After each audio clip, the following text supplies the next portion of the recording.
I grew up fascinated with food. With time, I learned the importance of a healthy and holistic lifestyle. I still had a lot of questions about diet though, like which one was the best one? Keto, Atkins, paleo? Was there an optimal diet for your blood type? Could you really get a wheat belly? Amongst all my confusion, it was clear to me this was not my best life until I stumbled across a plant-based whole foods lifestyle. Suddenly it all made sense. From preventing cancer, diabetes and heart disease, feeling the most well and energetic I had ever felt in my entire life, helping the environment and respecting other sentient beings on our beautiful planet. I decided to dig deeper with a little help from the experts and influencers. Can being plant-based really make you a game changer? Is this the most sustainable way of living? This is Plant Perspective. Dr. Klaper, I would like to address the elephant in the room, the big old elephant, aka type 2 diabetes. Now, when I was a child, I remember it not really being heard of very much. If anything, it was a middle-aged disease for, middle-aged people, and it tended to be folks who were most likely overweight and not living the healthiest of lifestyles who'd be diagnosed with it. But the rate at which people are being diagnosed with it today is absolutely astounding. Children as young as 8 years old are being given the diagnosis. Teenagers, athletic teenagers, are having to inject themselves and being told they have type 2 diabetes. And that really causes us to question, well, what causes type 2 diabetes? There's that age-old sort of theory that, to put it simply, it's down to too much sugar, too many carbohydrates in our diet. And so, one day our pancreas suddenly decides, no, sugar overload, I can't take it anymore. I'm just going to stop secreting as much insulin. I'm not going to produce as much. And as a result, there's insulin resistance and, there's just too much sugar in our bloodstream and thus diabetes. But to be honest, I find it difficult to get my head around that theory, particularly because I know that our body, its main source of fuel is sugar. It's carbohydrates converted into sugar. And even when we think about, say, our brain functionality, we know the brain primarily runs on glucose. So I find it hard to believe that suddenly my body that has this great design suddenly decides, no, I'm not going to do what I'm supposed to. Rather, the idea that what actually causes type 2 diabetes is years on a high-fat diet, causing fat to accumulate within the bloodstream, and thus that fat then moving into the muscle cells and, causing a barrier to form, intramyocellular lipid to be exact, and thus our poor sugar molecules, they can't get in, and they're so desperately needed by these muscle cells. And so they just kind of stay there or in the bloodstream. They have nowhere else to go, and thus our blood sugar levels spike, and this results in type 2 diabetes. What does the science say? What do we actually know? Well, bravo. The science says pretty much exactly what you just said. That was an excellent presentation of the issues. Just to recap and put a finer point on it, what you said is right. When people think diabetes, oh, sugar, sugar, sugar. And that's right. The folks have high sugar levels, but that's not the cause of the problem. That's the result of the problem. That's the result of the insulin receptors and the enzymes that drive them being all clogged up with fat from the burgers and the oils and the fried fish and the vegetable oils and the chicken and the donuts and all this fatty stuff that we're eating. We're constantly keeping our blood fatty. And as you say, as the years go by, that fat oozes into our muscle cells, our liver cells, clogs up the insulin mechanisms. And so when sugar does show up in the bloodstream, The insulin knocks on the door, but nobody answers. The mechanism doesn't pull the sugar into the cell, so it builds up, and people say, "Aha, high blood sugar. That's the problem." But that's the tail of the dog. That's the last thing that happens with sugar. Now, it's not good to walk around with high sugar levels because it can damage your proteins and your eye and your blood vessels. Are not a good thing. But the answer isn't stop eating carbohydrates. As you said, we are carbohydrate burning organisms. The answer is let your insulin receptors clear out of all that fat. Stop the oils and the meats and the dairies and the butter fat and all that stuff. Let that clear out. You need a little bit of fat, but a little piece of avocado, a small handful of walnuts. Get it out of whole foods.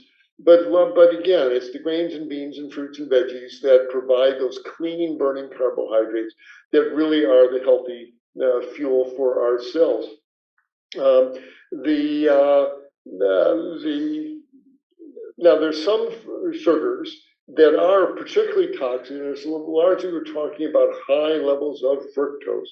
And that is usually the high fructose corn syrup, the high fructose syrups that are in the soft drinks, the cola drinks, the fruit juices, the fruit flavored candies. That's toxic. Fructose builds up, and that can turn into fat in your cells there.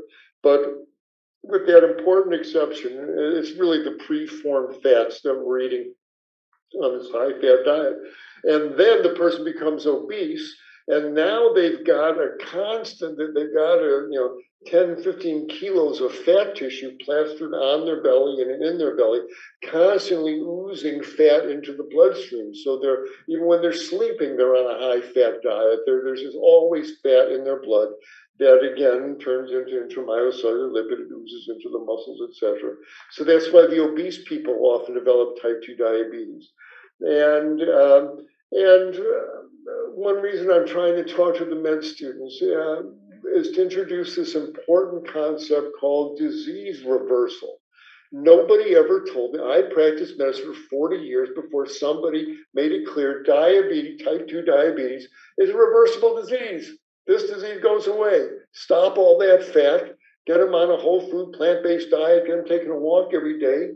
The muscle cells, liver cells burn all that intramyocellular lipid. They burn it for energy. The insulin receptors clear out. The enzymes start working. Insulin starts working. The fat melts off their belly. They turn into lean people. And the diabetes goes away. It's a reversible disease. Why didn't somebody tell me that? And the diabetes educators these days are telling everybody you'll always be diabetic. You just must be a good diabetes person. You'll never get off your insulin.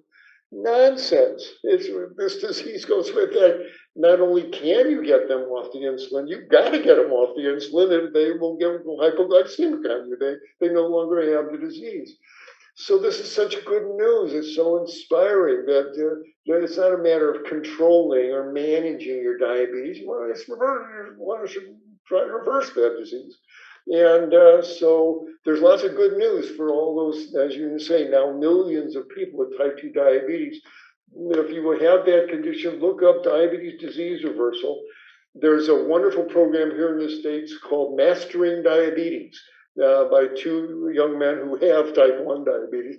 And they've got a wonderful program. Go to Mastering Diabetes and work with their program. And the company I work for, plantbasedtelehealth.com, you can arrange a consultation with me or my colleagues. We're all plant-based docs, and we'll help you get rid of your type 2 diabetes. So lots of good, exciting news on a disease that really should never have happened. And as you say, when I was in med school, we used the term adult onset diabetes. Don't use that term anymore because, as you rightfully said, we're seeing it now in kids and teenagers. Anyone can clog their insulin receptors up, and with all the chicken and chips and cheese, that's exactly what they're doing. And whole food plant-based diet is the key to reversing that disease as well. So glad we got a chance to talk about it. Me too. Wonderful. What liberating news. And Dr. Klaper, you mentioned the consultations you and your colleagues offer. Is that open to folks outside of the US as well? especially, it's absolutely open. Where in the folks who live in the States, it depends what state the doctor's living in, what state they have medical licenses. Well, with our international patient, it doesn't matter. As long as you're outside of America, we can see you. And go to plantbasedtelehealth.com. I saw, who did I say? I saw someone in Thailand last week. I saw someone in Poland last week, and someone in the UK. So yes, we love our international patients. Plantbasedtelehealth.com. I also have a YouTube channel called Dr. Klaper, all spelled out, Doctor. And I post new question and answer videos, short ones, about 3 times a week. So check out my YouTube channel as well as my website. Absolutely. I'll be sure to leave a link in the video description below for all of that. And guys, again, you need to watch Dr. Klaper's YouTube channel. It is awesome. Some of the most well-informed and very clearly put information out there when it comes to the benefits of a whole foods plant-based diet. Can't recommend it highly enough. It's one of my favorite plant-based channels.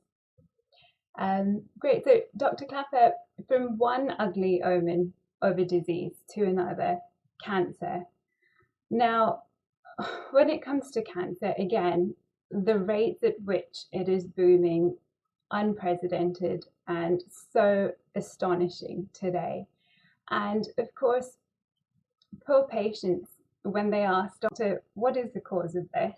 They're often told, well, we don't really know. Maybe genetics, but that might be true to an extent. But then again, when it comes to these deadly diseases, genetics can only go so far. They load the gun, if you will, and our lifestyle, it pulls the trigger.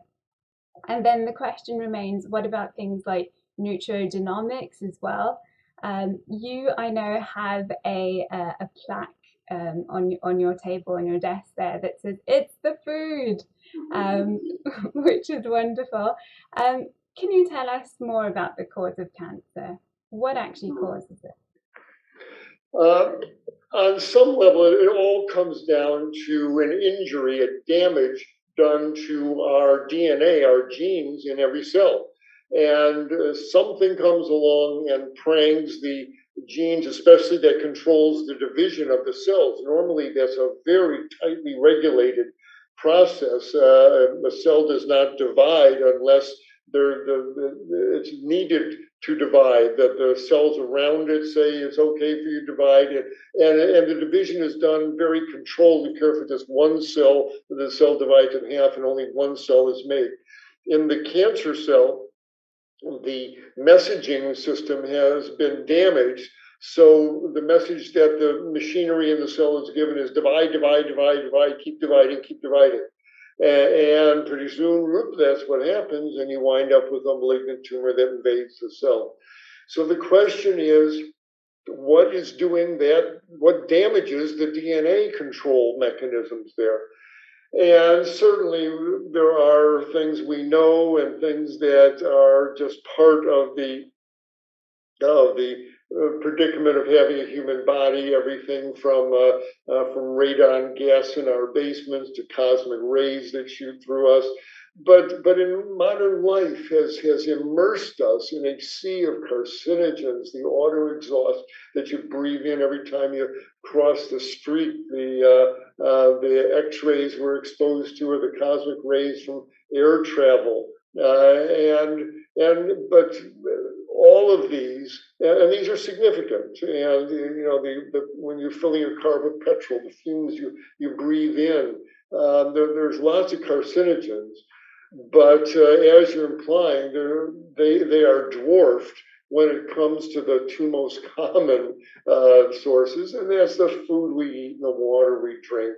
All the pesticides and herbicides and growth promoters, and what's given to the animals, what's sprayed on the grains. There's a steady stream of carcinogens in the meat and the dairy mostly. And then the quality of these foods. When you eat a high protein diet like our keto friends advocate, well, when you eat a piece of meat, and you flood the liver with all those amino acids that's inherent in the meat. That's why I'm eating that protein. Well, the liver responds. Oh, protein? Let's build something with those building blocks, those amino acids. And it puts out a gush of this hormone called insulin-like growth factor 1, IGF-1. This is one of the most powerful growth promoting molecules known to biology. And if you're a woman with low breast cancer, a guy with a big prostate gland, the last thing you want is a surge of IGF-1 because it makes tissues grow. And that's exactly what most people are doing in the West. We're constantly eating protein, bacon and eggs for breakfast, and cheeseburgers for lunch, and chicken for dinner, and fish and pizza, and all this stuff. Protein, protein, protein. Well, no wonder our cancer incidents are going up. It's like throwing petrol on a fire. And so it's our diet and lifestyle. Plus, again, I should say lifestyle. I'm sure all the sugar eating we do, all the the alcohol we drink, clearly, including the wine, the dinner, those are all carcinogens, and we depress our immune system. We don't get enough sleep. We don't get enough exercise. We don't get enough fresh air. We're under stress. All these things suppress our immune system's ability to eat up cancer cells in their early stage. So we can't be surprised or shocked that the incidence of this disease is growing up. We're like gardeners of growing cancers here, and we're doing everything we can do to make the soil productive. But it's not the soil you really want to be cultivating here. And one advantage of a whole food plant-based diet is the incidence of cancer much lower.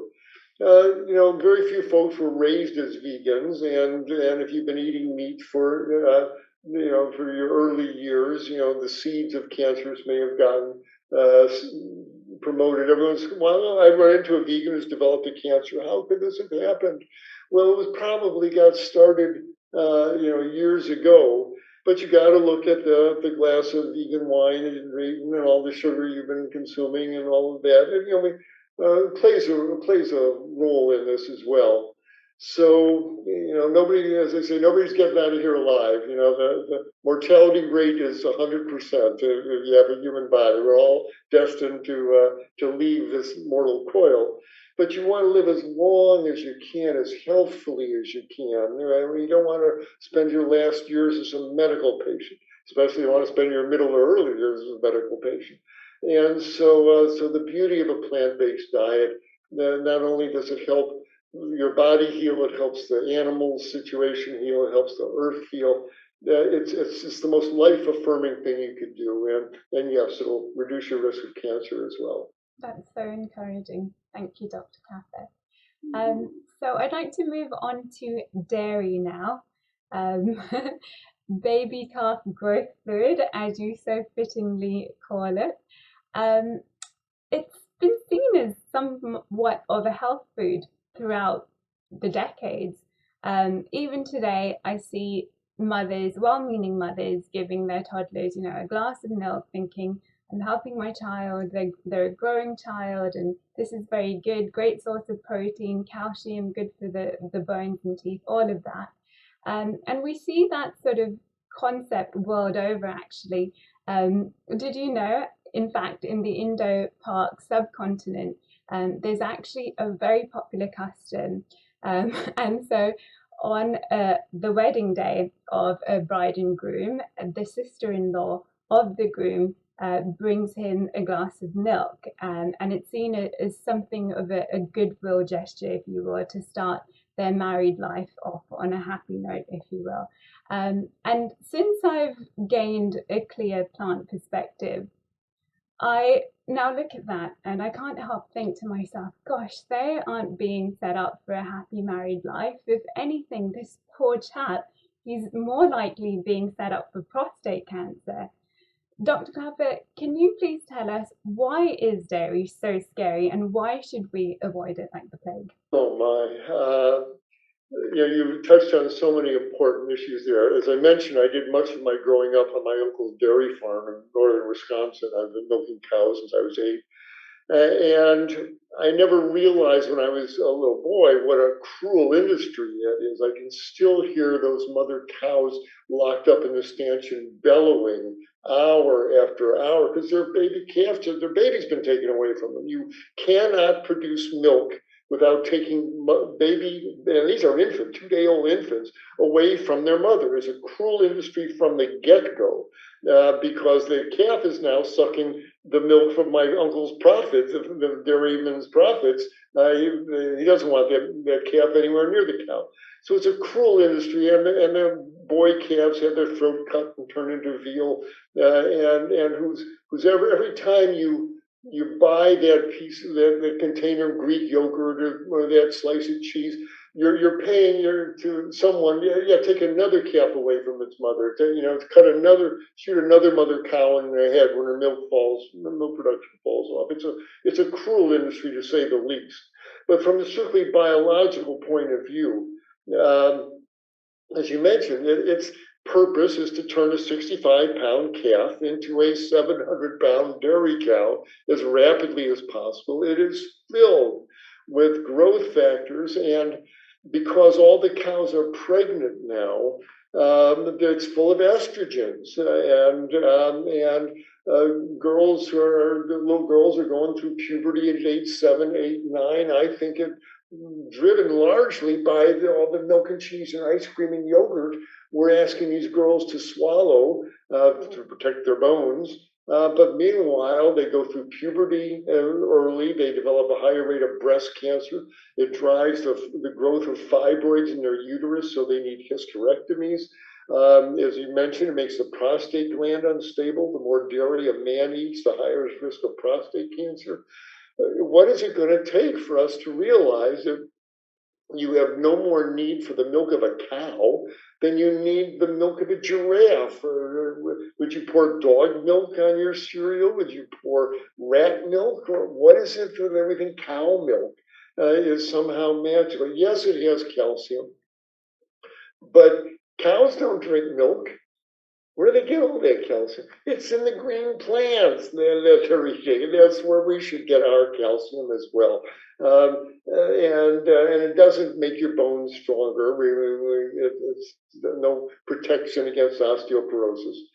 Yeah, but there's this huge, as you implied at the beginning, this huge cultural issue. And in India, as you mentioned, it's largely a Hindu populated country, and one of the main figures in Hinduism, as you know, is Krishna was a cowherd, and the gopis who worshipped him were the milkmaids, and so the cow is held in great esteem in the Hindu religion. But meanwhile, the reality, you go to modern India, the cows when the milk production falls off, they're just let go into the streets, and they eat the plastic bags that are everywhere now, and they die these horrible deaths of bowel obstructions from the plastic.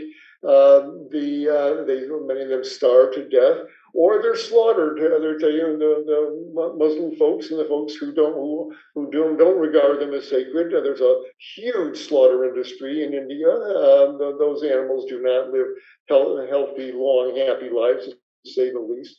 All the way around, it's a lie. Dairy is a lie. It's a lie that it's helpful for your body. It's a lie that it's gentle with the animal. Oh, you don't have to kill the cow to get the milk. Yes, you do. It's a slaughter industry. The dairy barn is just a short stopping off place on the way to the slaughterhouse for a few years of calves and milk, and old Bossy gets her throat cut like all the other animals. And by the way, for the fast food fans, as I mentioned, dairy is a slaughter industry, and so all these dairy cows, after 5 years, they wind up getting killed. What happens to the meat? The meat of old dairy cows is not very appetizing. Doesn't look great in the meat case in the supermarket. So they grind it up into ground beef and turn it into hamburgers. And when you go into McDonald's and you order your Big Mac or Burger King for your Whopper there, what you're really eating, by and large, is ground up old dairy cows. That's the end of the chain for them. Okay, so kid yourself not that it's bossy is happy in the dairy barn. No, she's not. She just had her baby taken away from her, and she's doomed to have her throat cut.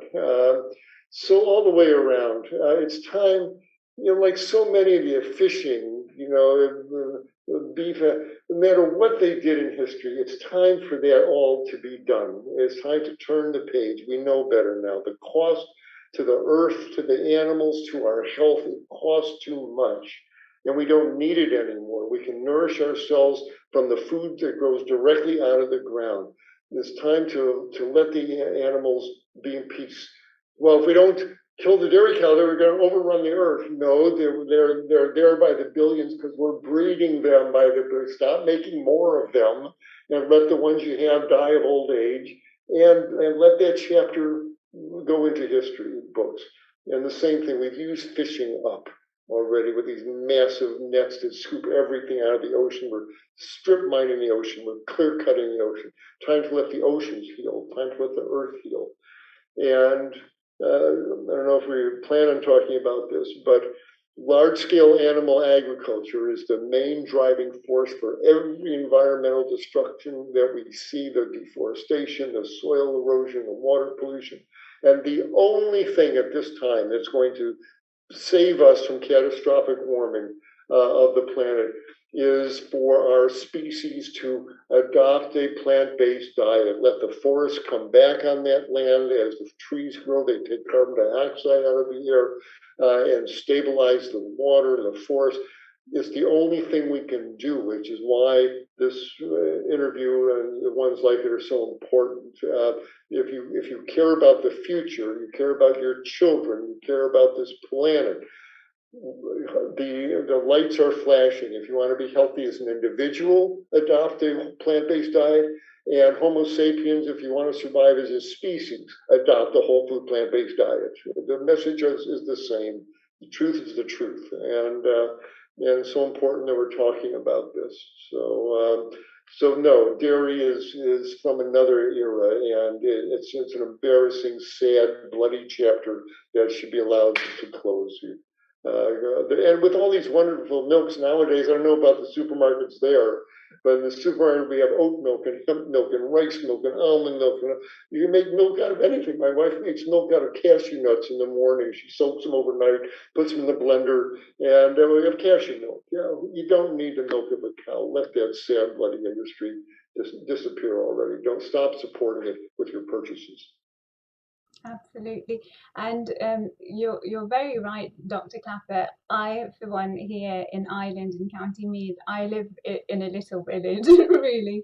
But even yesterday, I went to a local corner shop and they had soya milk, they had oat milk, they had even organic soya milk, almond milk, all nicely lined up. So certainly in the Western world, it's very widely available now.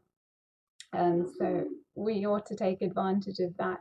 And Dr. Klaper, talking to you today and listening to you is particularly encouraging for me because I have a little cousin. She's not so little anymore. She's 19 years old, but she's just finished her first year at medical school. And I get very concerned for her. And I often wonder, gosh, what is she being taught? But the great thing is there is hope, and we ought to bring that hope and that light into the world. And that's exactly what you're doing through your Moving Medicine Forward initiative. Can you please tell us more about that? Oh, thank you for asking about that. It really is the main passion of my life. After all these years of treating thousands of patients, I realize the place I need to be working is in the medical schools to reach those young students before what I call pharmacosclerosis sets in their brain, where they think that drugs and surgery are the only treatment for diseases, when they're treating food-based diseases, and it's embarrassing already that we practice medicine like what our patients are eating has no effect on these diseases, and we don't ask about it. Like in the old Harry Potter movies, Voldemort, the villain, the name that must not be spoken. Ooh, don't ask about the patient's diet. Oh, that's cultural. You may offend them. But, yeah, or it's culture. We eat all this meat and cheese. It's a part of our culture. Yeah, but meanwhile, you're sitting in front of me, overweight, diabetic, hypertensive, clogged up and inflamed from what you are eating, from what you're running through your arteries every 3, 4 hours, from the burgers and the pizzas and the buffalo wings and the steaks and etc. And if you go to a plant-based diet, these diseases go away. And so I tell the young student, yes, ask about what your patients are eating. That's why they're sitting in front of you, doctor.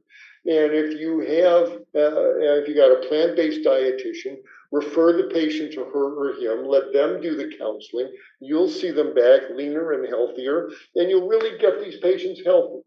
And in my slide presentation, I have a controversial slide. I said, you want to heal these patients or don't you? I mean, really, doctor, why'd you go into medicine? Want to heal them?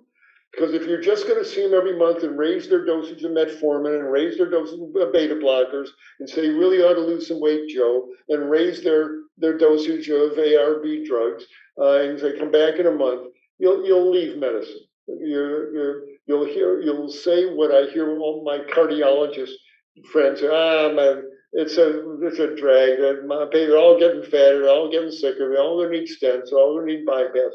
That's right, doctor. You don't talk to them about what they're eating. That's exactly what you're going to see. We want to heal these patients. Then get real about why they're sitting in front of you, and get them on a plant-based diet. And get real. It's the food, and very importantly, it's been the food all along, and that's the real issue of it. There's no big mystery here, and so, and once you look behind the curtain, like hopefully we're doing here, you can't pretend you don't know what's behind the curtain. So, if people go to my website, drklaper.com, and click on Moving Medicine Forward, you'll see what we're doing here. And if you would like me to lecture if you have a local medical school there, or if you've got a cousin or a brother or a relative in med school, and they're at all interested, have them contact me. I will zoom in to their medical school class. I've given dozens and dozens of lectures to medical students around the world now, and I'll be glad to give my presentation, do a question and answer session. But we want to really create a generation of nutritionally aware young doctors who understand the importance of their patient's diet and the power of a plant-based diet to reverse these diseases and makes medicine fun again. So that's, I think, where the future of medicine lies, and I'm happy that our organization is helping that happen. There's quite a number of them. I invite people in the UK.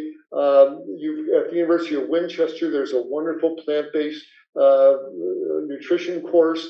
There's an organization, PAN, Physician Association for Nutrition, and I urge you to check that out, the American College of Lifestyle Medicine. All of these folks are encouraging plant-based diets as the root of healing there. So a new era is dawning, and I'm honored to be part of it.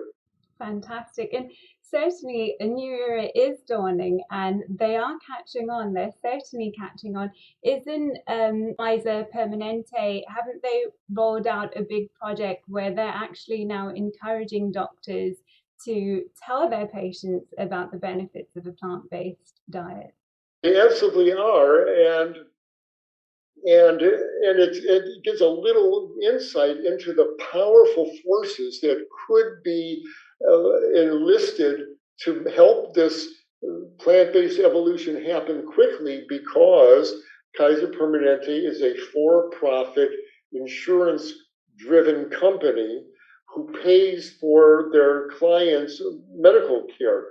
And so they know that if only 10% of the patients they're insuring go plant-based, they will save billions of dollars in scans not ordered, in chests not opened, in ICU beds not occupied. They will save money for their stockholders by getting their patients on plant-based diet. It makes economic sense. the NHS, the National Health Service in the UK. You guys are straining under all the obesity and diabetes, etc. And don't really have an Ireland per se, but I'm sure it's the same. Well, you'll save so much money. You'll keep your healthcare system intact if people evolve to plant-based diets. You'll suddenly notice that everyone around you is leaner and healthier and happier, and the hospitals will be a lot less full. And there'll be money. That's not profit that isn't there. Healthcare is kind of a black hole that we throw good dollars down. We could use that money to fix the roads and send kids to college and put internet in everybody's house, pay off debts. That's money that could be used for something good instead of treating another obese person to let him go out and eat more cheeseburgers. That's the never-ending dismal cycle that we're caught in at this point. Well, the plant-based diet breaks that and frees us into a life of healthy, happy people and solvent governments, and that's one of the many benefits of evolving to a plant-based diet. It's the essence of life, preserving our own lives in the 21st century.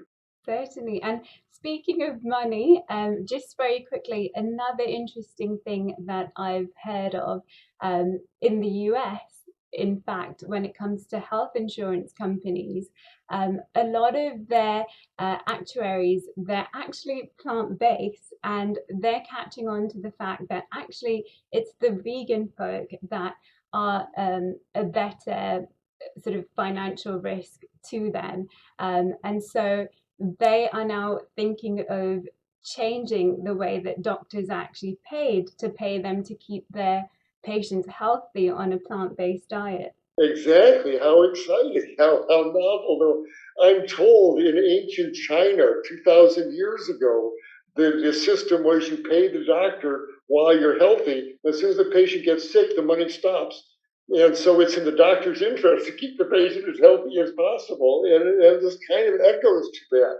And this is called patient actuarial valued patient reimbursement. And because for every CEO of a company that doesn't go down with a heart attack, he's got a functioning company where people are paying taxes and employing jobs, creating jobs. There's money, there's value in the community for keeping people healthy. And the money that would have been spent for the bypasses and the cancer chemotherapy, again, at the end of the year, you've still got that money that you could put to real benefit, as I said, in college scholarships and infrastructure. So slowly, the light's starting to go on. It's like turning an ocean liner. There's so many people making so much money out of the current broken system where you just get paid, once the patient's already had their heart attack, once they've already had their stroke, or they've got their angina, and you go in and put a stent in one little artery, even though their entire arterial tree is clogged up. This is Western medicine in its current form. And it's pathetic. Nobody's getting healthy. Nobody's getting to the root causes of it. But we're facing a little bit of truth that what we're eating is killing us, and what we're eating could be our salvation if we act on that. A world of health and happiness and prosperity awaits, and the bean counters just have to change how the beans are flowing. That's all. And as you say, there are now plant-based insurance actuaries who in fact, I'm going to Omaha in a couple of months and talking to them and encouraging them. Yes, you are on the vanguard of a new way of seeing healthcare, but it should be true healthcare. We should pay people for getting healthy. Now we have disease management. We don't have healthcare; it's disease care system. So yes, the little rays of light are starting to show in the cracks in the windows there. I'm grateful for every little beam of sunshine. Brilliant. Well, all our plant-based buddies who are watching in, help shine that light a little bit brighter. Make sure you go to drklaper.com and get behind moving medicine forward. Guys, we have only just scratched the surface here with Dr. Klaper today. If you found what we've spoken about interesting and you'd like to find out more, make sure you check out his YouTube channel. He's also got a really great video there on why dairy is so scary, and he goes into details, and he's got some great slides, so check it out. There will be a link in the video description below. Make sure you subscribe and share that as well. Dr. Klaper, thank you so much for all the wisdom and great knowledge you've shared with us today. You are an absolute inspiration. And from strength to strength, may you keep shining on, sharing the truth in our world, and live long and prosper. Yes, indeed. Thank you very much. Thank you for your wonderful skills and ability to get this word out to your viewers. This is where the real healing happens. It's a matter of education, and you've done a brilliant job on it. So thank you. I'm honored for being on your presentation today. Thank you so much. Live long and prosper.